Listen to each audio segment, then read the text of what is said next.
The quiet street in Chadderton didn't look like a place for police raids.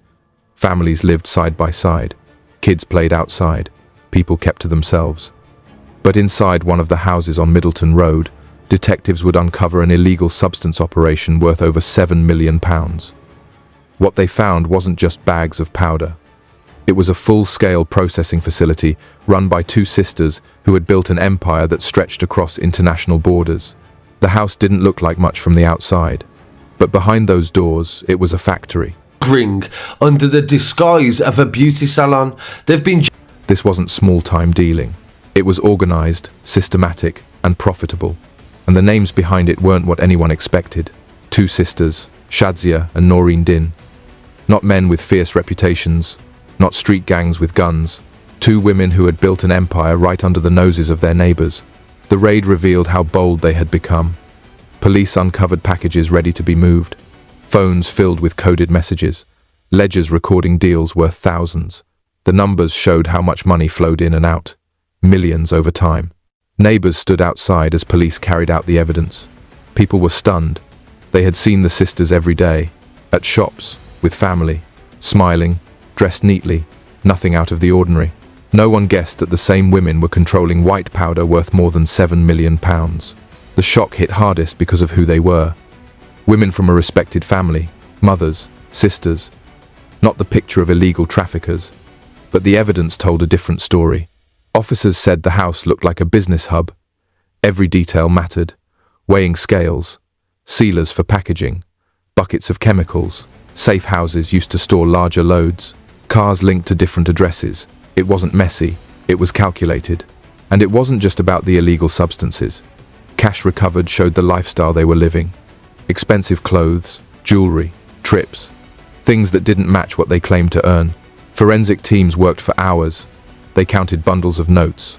They tested the powder. They checked fingerprints. Every corner of the house had something to add to the case. Shazia and Noreen weren't caught during the raid, but the evidence tied back to them. Phones, bank records, CCTV. It built a picture of control. They weren't runners. They were at the top.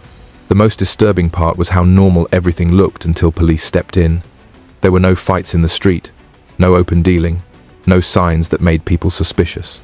The sisters had managed to hide it in plain sight. Behind the scenes, Greater Manchester Police had worked for months under Operation Challenger before this moment. Surveillance teams logged movements 24 hours a day. Wiretaps captured conversations in Urdu and coded English. Financial investigators traced cash deposits across multiple bank branches. Phone records connected the sisters to known traffickers in Manchester, Liverpool, and London. The raid wasn't random. It was the culmination of years of intelligence gathering that revealed a network moving white powder and H worth tens of millions. But for the community, it felt sudden. One day the sisters were neighbors. The next day, their names were tied to one of the biggest substance rings in Greater Manchester. People whispered in shops. Kids asked questions adults didn't know how to answer. The trust in the neighborhood cracked. If this could happen so close to home, what else could be happening behind closed doors? The police called it one of the most significant busts in years, not just for the products seized, but for what it represented. Women leading a criminal enterprise in a trade dominated by men. It broke the usual image of who controlled these networks. But for the sisters, the walls were closing in. Evidence was bagged, records were copied, and once police moved in, there was no way back. Shazia and Noreen thought they had built something untouchable, but now, everything they worked for was evidence against them. And this was only the beginning. The case shook the community. But behind the headlines were two sisters with very different lives. Shazia Din was older. She was known for keeping to herself. She lived in Manchester with her family and had built a quiet reputation. To neighbors, she appeared respectful. But investigators later learned there was far more beneath that surface. Her younger sister, Claire Din, lived close by. She had her own family and was also drawn into the case. At first, many could not understand how two sisters, both mothers, could be involved in something so dangerous. But the deeper police went, the more the connections started to show. Shazia worked in ordinary jobs over the years. Nothing in her background gave away what would later be discovered. She had no history of major misconduct before, but she had links. She had people around her who were involved in risky circles, and slowly, she was pulled in. Claire's background was similar. She had friends who mixed with criminals, people who were already known to the police. By the time detectives began piecing things together, it was clear both sisters had stepped far beyond normal family life. The case wasn't just about substances, it was about trust. Police suspected that the sisters used their homes to help hide the activity of larger networks.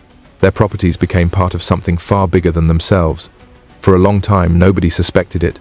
Their community in Cheetham Hill and Crumpsall was tight-knit. Families lived there for decades. People looked out for one another. That's why the news felt so shocking. Two women who many believed were living simple lives had been part of a massive operation. Investigators began to trace their movements.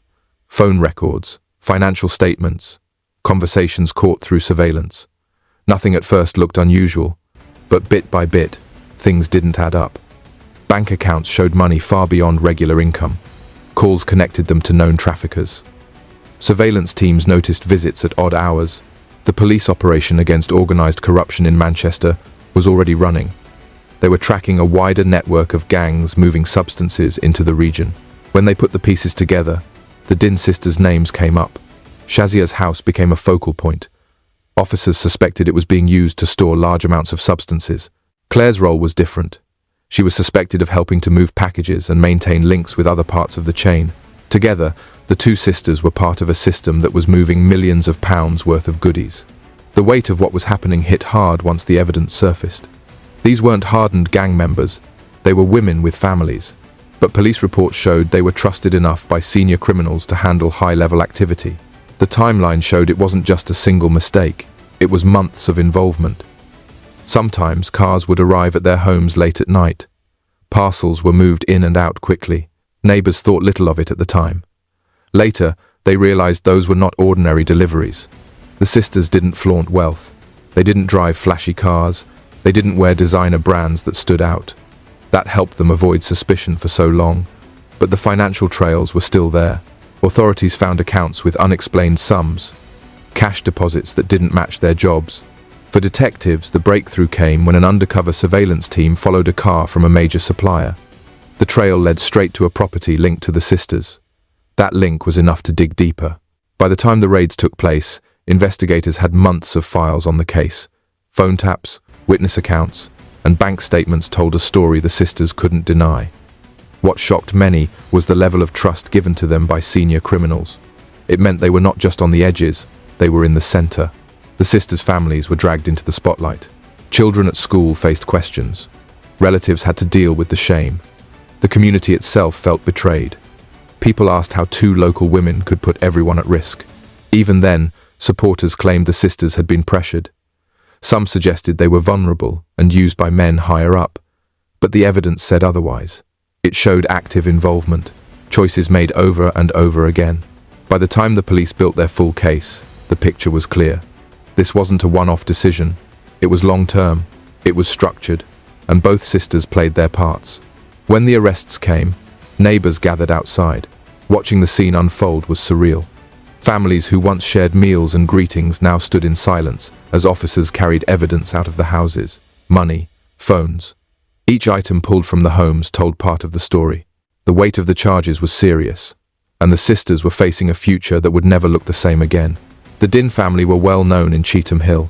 It began with small connections. Local men who were already involved in illegal substances used the sisters' links in the community. Women in families were not usually suspected, so the pair were seen as useful. They could move money, arrange meetings, and handle logistics without drawing attention. Over time, they gained trust. The sisters became more ambitious. By 2011, police already had intelligence that Shazia and Noreen were linked to misconduct. Their names appeared in phone records of known dealers. Meetings were spotted in parking lots and shisha lounges. But at first, nothing concrete tied them to shipments.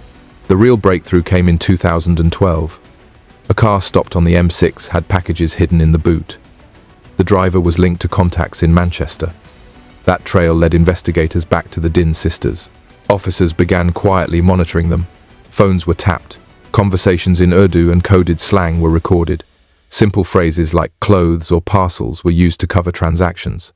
The scale was larger than expected. Police realized this was not just a local group. The sisters were tied into an international supply chain, moving the product through Manchester. The money drew attention too. Cash deposits were being made under different names in multiple bank branches. Property purchases were flagged.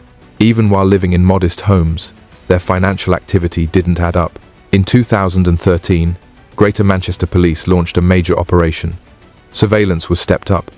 Officers followed cars day and night. They logged meetings with couriers and associates. Some took place at the family's terraced houses. Others were held in restaurants and cafes where regular customers never suspected what was going on. The sisters avoided handling goodies directly. Instead, they gave instructions. Couriers, often men, would collect packages and drop them off. But police were now intercepting these journeys. Several seizures linked back to the same network. Wiretaps revealed Shadzia playing a leading role. She made calls arranging quantities, deadlines, and payments. Noreen managed some of the money flow.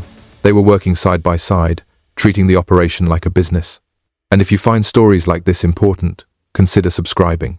By 2014, the evidence file was growing.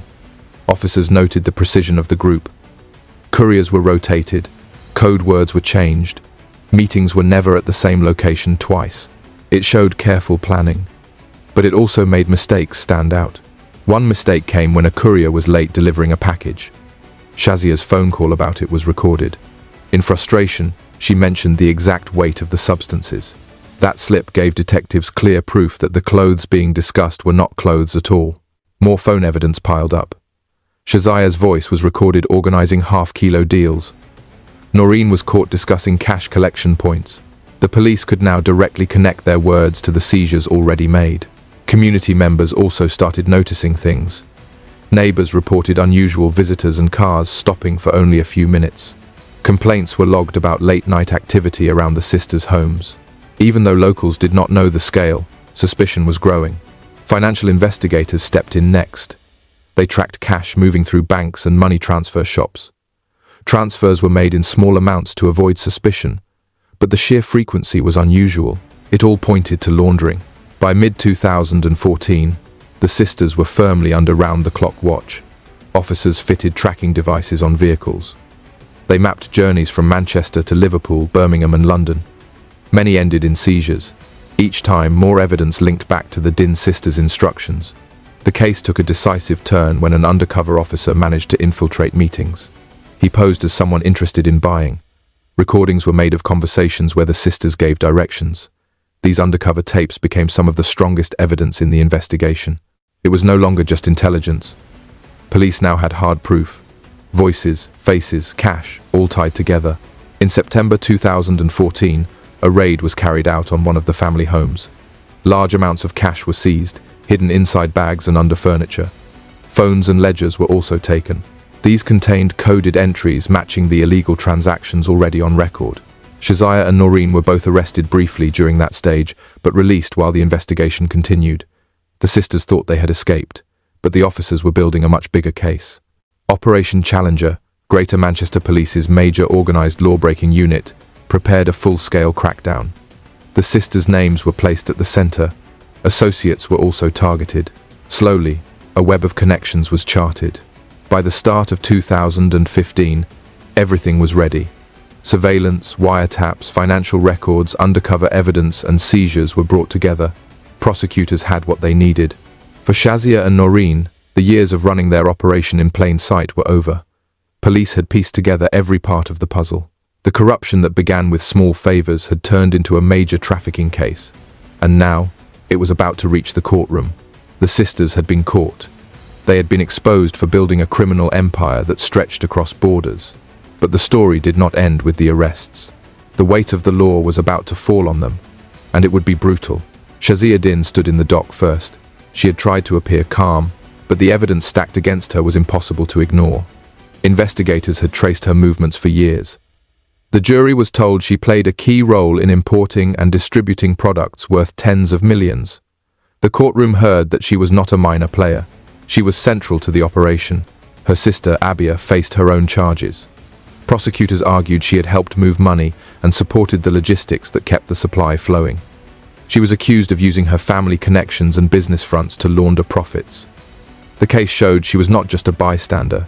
She was active in keeping the network alive. The judge described the sisters as intelligent and ruthless.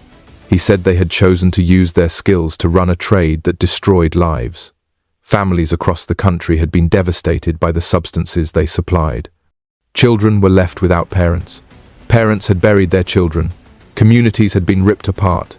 The courtroom was told that behind every kilogram trafficked by the Din sisters was human suffering. The trial lasted for weeks. Witness after witness stepped up. Financial experts laid out the trail of laundered cash. Phone records placed the sisters at key moments in the supply chain. Undercover officers testified about meetings where the substances had been exchanged. Every detail was dissected. Every move the sisters had made was exposed in open court. The evidence was overwhelming. Neither sister could deny the scale of the conspiracy. Both had built lives around money that came from misery. The prosecutor told the jury that the sisters operated with confidence because they believed they were untouchable. But greed had blinded them to the fact that police were already closing in.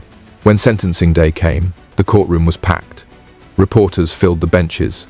Families who had lost loved ones to illegal substances watched closely. They wanted justice. They wanted to see accountability. Shazia Din received 25 years in prison. The judge told her she had caused immeasurable harm and had played one of the most important roles in the network. Abia was given 18 years. The court noted that while her role was smaller than her sister's, she had still chosen to support an empire that dealt in passing. The sisters showed little emotion when the sentences were read, but their families wept. Their mother cried openly. Relatives covered their faces as the two women were led away. Years of wealth, luxury, and control had ended in a few minutes. The courtroom heard that the Din sisters had built an operation linked to international suppliers. They had exploited weaknesses in border security. They had hidden H inside everyday goods. They had paid couriers to carry the product across countries. Every detail had been part of a long-running conspiracy. The judge called it one of the most significant trafficking cases in the UK. He said the damage done would never be fully counted. The sentences were designed to send a message. No matter how smart, no matter how connected, no trafficker would be beyond reach. Outside court, police officers gave statements. They described the case as one of the toughest investigations they had handled. It had taken years of surveillance, intelligence work, and international cooperation. They said it was a victory, but also a reminder of how deep the problem ran. Families affected by addiction also spoke. Some said the sentences brought relief. Others said no punishment could bring back their loved ones. For them, justice was important, but it did not erase the pain. Their words cut through the courtroom noise and reminded everyone of the real cost of the trade. The Din sisters were taken to prison. Their assets were seized. Luxury cars, properties, and cash were stripped from them. Everything they had built from the trade was dismantled. They would spend years behind bars, knowing their empire was gone. The case also sparked political discussion. Members of Parliament demanded tougher border controls and stronger measures against trafficking networks. The Home Office released statements about increasing cooperation with European authorities. The case was not just about two sisters. It was about a system that allowed H to flood into the country. But for the families who had lived through the addiction crisis, the focus stayed on accountability. They wanted to know that those who chose to profit from illegal substances would always be caught. They wanted reassurance that the justice system could protect them. The Shazia Din sisters case became one of the most infamous examples of family-led illegal trafficking in Britain. It showed how greed could tear families apart. It showed how ambition could lead to decades in prison. And it showed how the justice system could dismantle even the most confident networks. By the end, the sisters were no longer powerful traffickers. They were prisoners serving long sentences. Their story was over. But the impact of what they had done would last for years.